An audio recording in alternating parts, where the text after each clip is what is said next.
Good morning, everyone. Welcome to this Monday morning edition of Sports Shorts Daily, presented by the Bears. Ronnie Rants alongside TK, Tommy Krysan. He's joining us over at Court Street Cafe in Port Allen.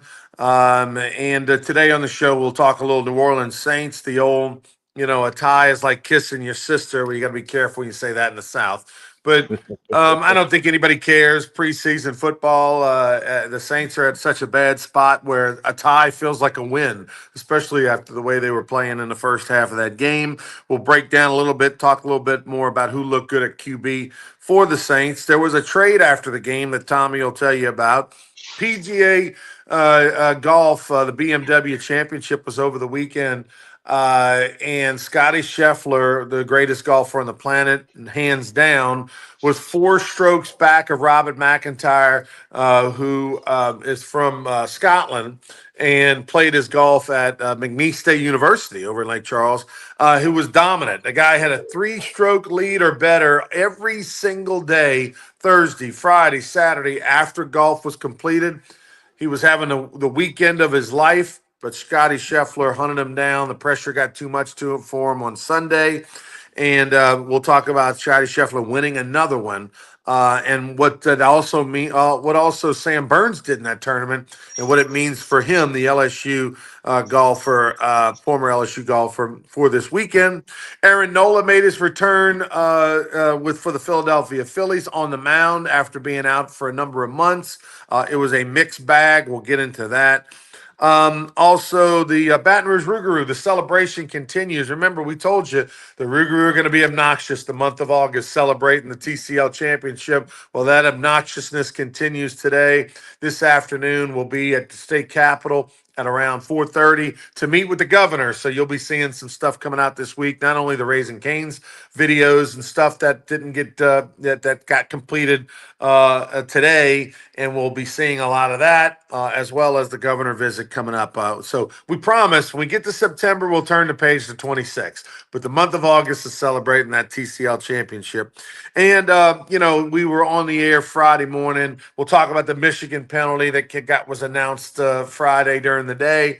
The Michigan penalty. Some say not too much, some say not enough. Tommy Krysan has a unique perspective. He watched the Netflix documentary on the guy who did the cheating at Michigan. So TK can weigh in on his thoughts on that. So a lot to get to. First off, let's talk New Orleans Saints. They tie the game. Big 2-point conversion by Spencer Rattler, runs it in to tie the game late. They get an interception on the final play when it looked like Jacksonville was maybe going to get a field goal attempt to win it. Your takeaway on the game and the QB position? The game was boring. It was preseason football, and of course, the argument comes up like, why charge the same ticket price for that as you do for the regular season? And that's not going to go away, and they're not going to lower the prices. But I thought the game was boring. I thought the dome would be more crowded than it was. I thought there'd be a little more juice in the building, but a lot of the starters and regulars did not play for both teams. So it was truly exhibition football. Both teams trying to figure out the last 6 or 7 spots on the roster.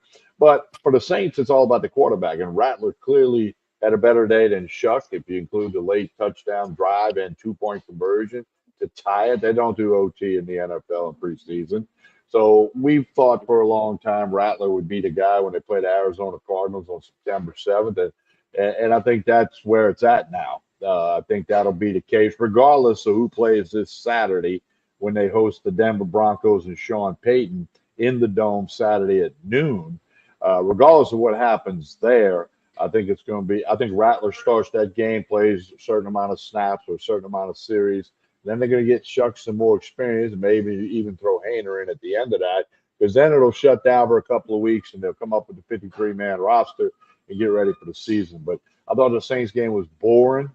Tying the game. I mean, what the heck? It is preseason. It's like spring training baseball. If it's a tie, they don't play extra innings. So it is what it is. But I don't know that anything looked great about the Saints other than Rattler probably separated himself. Saints did make a trade after the game. Defensive tackle Kalen Saunders, where they signed to a big deal back in 2023 and had an interception in the game, but didn't record any stats yesterday.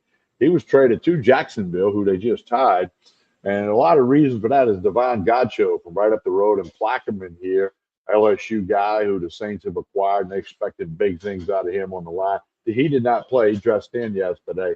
He did not play like a lot of the Saints regulars, as I mentioned. But so you got another week of the Saints with preseason Saturday. I think it's Rattler's job when they play the Cardinals. My connection to Devin Gottschall beyond LSU is in the fall of 2016 when my house had flooded. Here in Denham Springs, Louisiana, when everybody, for the most part, got some water. Had 3 feet of water. Was out of my home for 14 months. That for about 8 months, I lived in an apartment right by LSU's campus. The apartment complex condos that right next to the natatorium, right by LSU, and that's where Les Miles had an office apartment there, and some others. But Devin Gottschall lived right below me, and I would see him, and I think Riley, the linebacker, lived there as well. So I used to see them a good bit, but. Good to see the Louisiana boy, the Plaquemine boy, coming home and doing good things and healthy and playing well for the Saints. It always adds a little special juice for him. And the story will be to be determined on what the Saints get in return for Saunders, expected to be a late draft pick. So Spencer Rattler looks to be the guy, right, at quarterback. And we'll see if he gets more opportunity in the start and all next week. Uh, I think the game that you mentioned, you were surprised there was not a lot of juice. I'm not. I would say I am less enthused about this season than maybe any other New Orleans Saints season going back to the Jim Haslett days. Under Sean Payton, and even the Saints up until now, after Sean Payton under Allen, there was always this hope or belief that they could make the playoffs, or you know uh and that's not the case this year. I mean, no one believes the Saints are going to make the playoffs. It's just simply about, are they going to have the first pick in the draft next year or the eighth pick in the draft? Where are they going to slide on that scale? So that's what the Jim Haslett days were like, especially the ones in 2004 and 5. So anyway, it's a super disappointing year. I think the fans feel that way. I think you're going to have a good crowd opening day against the Cardinals. People are excited. 0-0. It's the first regular season game of the year. There's a little bit of optimism, a little bit of hey, but I think after the first 4 or 5 games of the season, when the Saints prove themselves to be 1-3, and they are who we thought they were.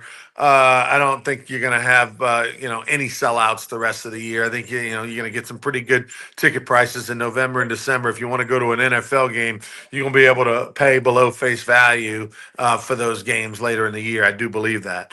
All right, TK, the for you're the avid the avid golfer here, in the sense that what we saw yesterday out of Scotty Scheffler, who was 4 strokes back going into the final round and winning. That's not the whole story. The whole story is that Robert McIntyre was playing the best golf he could possibly play in his entire life. Scotty Scheffler was just being Scotty Scheffler. And then all of a sudden, kind of like what Tiger Woods used to do to people, when you're the guy behind and you're lurking, those lesser players start to crumble. McIntyre, that's what happened to him. He backed up. Scotty Scheffler put his foot on the gas and made on 17 one of the great shots, reminiscent of Tiger Woods' chip in at the Masters with the Nike logo hanging on the cup, and then it rolls in. Scotty Scheffler had his Nike ball moment yesterday. He really did. I mean, he's just methodical. As some people say, it's drip, drip, drip, drip, drip, and all of a sudden he's in the lead. Most golf terms are lost, not won. People end up backing up or making mistakes down the stretch. It's tough. There's a lot of pressure, a lot of money involved. But Scheffler, who's we talked a month or so ago about that press conference when he said, "Hey, when he leaves the golf course, other things are more important in life." Obviously, he takes it very serious and he practices hard and works hard. but he's the best golfer in the world. There's just no way around that. It's kind of like Ronnie, the old Larry Bird in the 3-point shooting contest in the NBA when he walked in and said, "Who's coming in second?" Maybe Scheffler can walk in the clubhouse and say, "Hey, who's coming in second today?" Not quite the same because there's more people involved, but I mean, he's just the best golfer in the world, and he continues to show it. He'll be the favorite to win the Tour Championship this week over in Atlanta.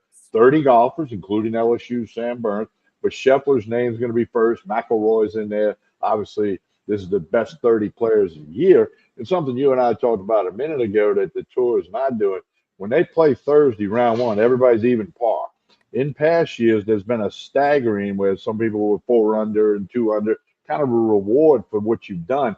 You don't like this idea, and quite frankly, neither do I.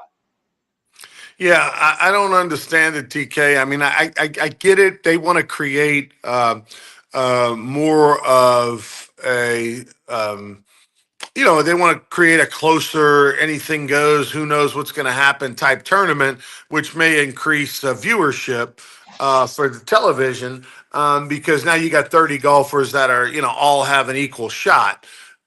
At the same time, the tour is a long tour. The tour wants golfers to play as many events as possible. The more events you play, the more opportunity to earn FedEx points. The more points you earn allows you an opportunity to get in that top 30 and play. But it always, there was a reward there. If I'm Scotty Scheffler, what maybe I don't play in as many events in the future if I'm not going to get if it's not going to mean as much at the end. Especially as Scotty Scheffler, who's sitting there talking about how, hey, golf's not the most important thing in my life. It's something I do. It's not who I am. And, I get the excitement of winning a tournament is over with 2 minutes later, and all that kind of stuff. Scotty Scheffler, the old Scotty Scheffler, was grinding it out largely because, hey, it is a payday. Hey, it does set me up to get the 20. Is it 20 million that they get for winning this one, Tommy? I think it is. Um, Yeah, I think it- it's like 10 million cash and a $10 million annuity, which is yeah, worth yeah, but more I than mean, 10 million. right. So 20 million bucks, and hey, if I grind it out and I'm away from home and I do all these things and I'm in first place, I get to start -10 on the field, and all that's gone. So they've changed it up for TV because they want the dramatics of having a close bunch. But I think at the same time, if you're a player, you don't like this new format. Yeah, I would agree with that. I mean, if I, earn my way in as the 29th or 30th guy, I'm starting the same as Scheffler and McIlroy and the other people that have had a great year. I'll take it if I'm 29th or 30th. That's the plus. But if you're Scheffler, where's the reward? And he picked Right. up 3.6 million yesterday, by the way, by winning the BMW championship. That puts his, I mean, he's like at 25 million this calendar year on golf course earnings, not counting anything else. But he's not the guy in all the TV shows, although he was in Happy Gilmore too, and they put the handcuffs on him like what happened to him before the PGA in Louisville. That was a funny twist, but no, he's just the best golfer in the world right now, and he won't be forever. There's going to be a day when somebody else is the number one golfer. I don't think it's anytime soon, but man, it's fun to watch. I mean, that chip in on 17. I mean, How as far long of as a it chip How far of a chip was it, Tommy? 30 yards, 35 yards. Yeah. But like they said, like Ricky Fowler, who I'm not a fan of, but he was talking and he was interviewing with one of the girls when they showed the replay of that shot. And he said, "Hey, people don't realize how hard that shot is. It's very easy to leave that 15 feet short, and it's very easy to let it run past and go in the fringe." Scheffler let it drip into the hole. It was rolling, rolling, rolling, kind of like Woods' shot that you referenced, and then it just went in, and he puts his hands up, high fives the caddy, and goes to get the ball out the hole. But he didn't do the fist pump like Tiger and slam the hat on the ground like Phil did years ago, whatever. He's just the best golfer in the world, and there's no other way around it. And he's clearly going to be the favorite in Atlanta. And you pick a middle of the way long shot if you try to make some money at the ESPN Bet Sportsbook. But you probably can make money on Scheffler. Well, if you want Sam Burns to have a chance of making the Ryder Cup team, he needs to win this tournament this week in East and Georgia. So pull for Sam. All right, Aaron Nola, he's back. You know, the former LSU pitcher who's been on the shelf since May, right? I mean, it's been since May, I believe. Um, he comes back. He's had three starts in AAA, ERA in the low twos. Had thrown 12 or 13 innings, had 17 strikeouts. Looked good. Comes back yesterday. What did you see? Yeah, he looked good for 2 innings. Breaking ball was sharp, change up. Ball had a lot of onside run on his fastball, which is 92, 93 most days. But then in the third inning, the Washington Nationals got to him. They put the bat on the ball. They started racking it all over the park, and he didn't get out of the third inning, and he got roughed up a pretty good bit. Too many balls, catching too much of the plate, and you do that in the major leagues, and those are major league hitters. They're going to put the bat on it. So he got roughed up. It'll be curious to see what his next outing would be like, which I guess would be next Saturday or Sunday. Phillies have gone to a 6-man rotation, so it might be Sunday. You know, and they're in the hunt, so they need production. They're going to be a team in the playoffs, and I love their batting lineup. I mean, they are just really tough. But you know, it didn't work real well. Dylan Cruz made a great throw from third, threw a guy out at the plate from right field. I mean, threw a guy out at the plate. Cruz had a couple of hits too. Which is, he struck out against Nola, then he got a hit against Nola. So Cruz is just a tad over 200 batting average now. But that's like the third person he's thrown out from the outfield this year. They made that mention yesterday. So maybe, and he had missed a little time with an Yeah, oblique he's injury. missed. Yeah, he's missed Yeah, some time. what's with Good these couple months. oblique injuries, Ronnie? Is there any way to prevent oblique? I don't even know if I have an oblique. Well, that's the thing, Tommy, is that obliques and we you got to have a muscle there to pull in your stomach. Uh, Today, the Baton Rouge Rougarou will be headed up to the Capitol to meet with the governor, Jeff Landry. If you remember, the last week of July, the governor did a video wearing the Baton Rouge Rougarou jersey, wishing the Rougarou good luck in the playoffs and the postseason. And so he's going to have us up there, a few players, a few representatives. So you'll be seeing that coming out. The celebration continues. We appreciate the support of Jeff Landry. Trust me, Tommy. I'll bring up how turf is needed at Goldsby while I'm there. See if we can't get in there. Um, Michigan, the Wolverines. It's been the national topic over the weekend. Too much penalty, not enough penalty. The Michigan Wolverine football team was announced on Friday that they're going to be fined anywhere from 20 to 30 million dollars. It's going to be over 20 million, could be as much as 30 million dollars of a fine for basically cheating and lying for a few seasons where they were deciphering signals and all that. You watched the documentary about it over the weekend. What's your takeaway? I guess what did you learn about the Netflix documentary that you didn't know about the Well, case, and then what's your overall takeaway on the penalty? well, I learned that Connor Stallions was a pretty sharp dude with an ability to steal signs. Okay, and he put a lot of effort into what 3,000 pictures he put up of different things. Just crossed some lines though on what was legal according to the rules. But he was a genius when it came to that, and I think he made clear that he would do anything to let Michigan win, even if that meant him getting in big trouble. That's I mean, little pictures of him as a little kid wanting to be a Michigan coach and all this stuff. And it just got beyond the rules, and it's a problem. And they got caught. Have other teams ever done that? Probably, but he got caught. And the fact that he wouldn't answer the question about whether that was him on the sidelines of Central Michigan, I think he did answer the question in a roundabout way. And then Harbaugh was asked after his exhibition game with the Chargers this weekend what his thoughts were on the penalties that came down, and he said, "I will not engage in conversation. He won't talk about it because the reason he left, he knew this was coming down. He's been in trouble more than once with the NCAA. He'll never coach college football again." And I think their title should be stripped. Hunter McCann said that Saturday on the radio. I think it should be stripped after I watched the Connor Stallions thing because there's no question Harbaugh didn't know about what was going on in my mind. And if he did not know, then that's worse. Then you're the head coach. Ronnie, you've been around a million coaches, so have I. They're control freaks. They want to know everything that goes on in the room, in the other room, in the room down the hall. They want to know what's happening. For him to not have any knowledge of that would stun me because it just doesn't add up. Two and two is not four there. And I think he's tarnished his legacy, and Michigan's legacy is tarnished forever. They're not going to strip the title. We know that. But it's always every time then somebody talks about, ooh, 5 years ago Michigan won, but that's when they cheated. Kind of like when the Astros won the World Series. That's when they cheated. I mean, it's just not going to go away, but it's unfortunate. And I think they should take that money and give it to the rest of the teams in the Big Ten to help them with NIL, because this will have an impact on Michigan football. Maybe we see that impact 2-3 years down the road with the scholarship reduction visits and the money that, I mean, everybody's got a lot of money, and Michigan's got one of the richest guys in the world that's behind their program, so they may survive it. But but it goes back to the other thing we said, Ron, and I'm gonna use the three schools I used as an example on the radio. You take Kansas, Indiana, and Arkansas, college football. If you told them, go cheat, go win a national championship, then we're gonna fine you like $30 million. All three of them would vote unanimously, give us the national championship, and then we'll pay the piper later.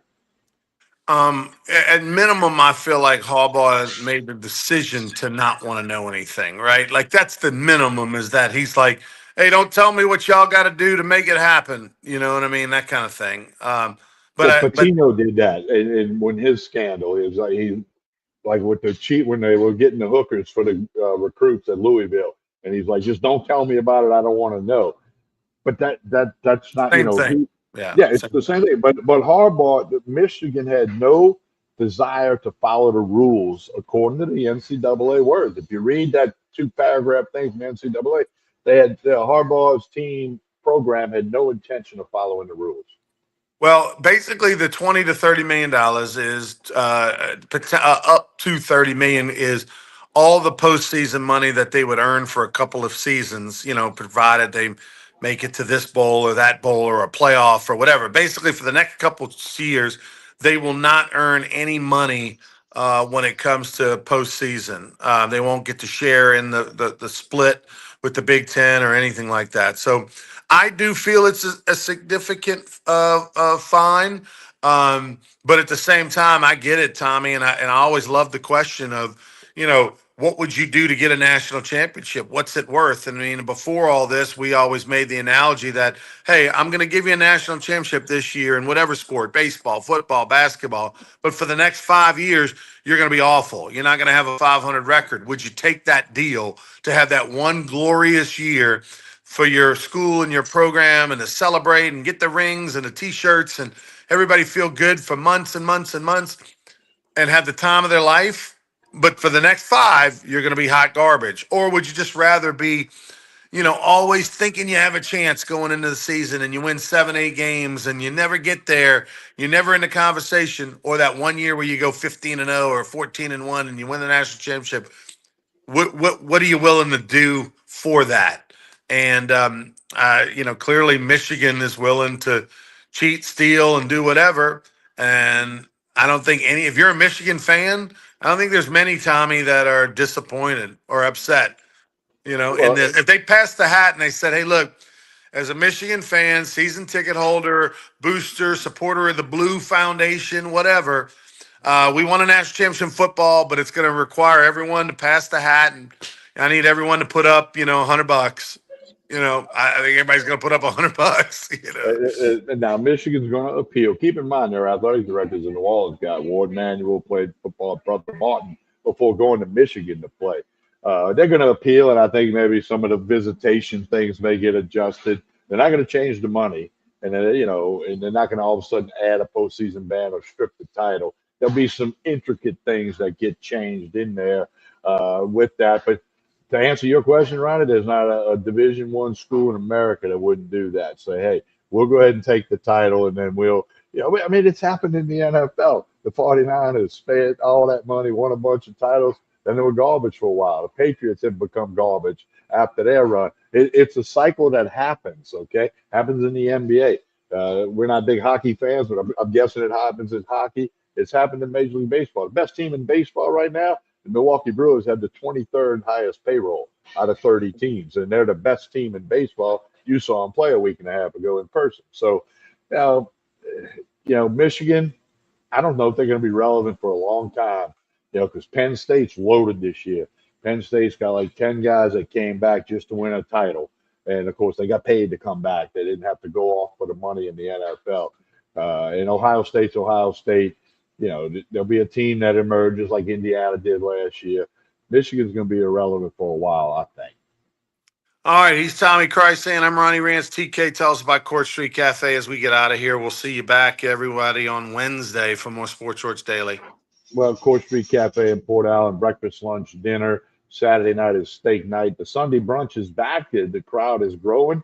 Had a nice turnout yesterday for the Sunday brunch with the mimosas and great food. Jason and the staff do a good job. It's home cooked food, breakfast, lunch, dinner, lunch specials today, red beans and rice, dinner specials, dinner of the week special. They got all kind of stuff going on for you. Court Street Cafe in Port Allen, 7 days a week. Now back to that Sunday brunch, the Saturday night steaks. It's all right here in Port Allen. Connect with Court Street Cafe on Facebook and Instagram. Be a great way to keep up with everything that they do. Hey, that's going to do it for this morning's episode. Please like and share this show, whether you're watching on YouTube, Facebook, or X. It really helps Court Street Cafe and Tremonti's Meat and Seafood and LeBare's Casino and Hotel and all the other people that are involved with sports shorts. It helps out a lot. On behalf of Ronnie Rance, I'm Tommy Krysan. Have a great Monday, everyone.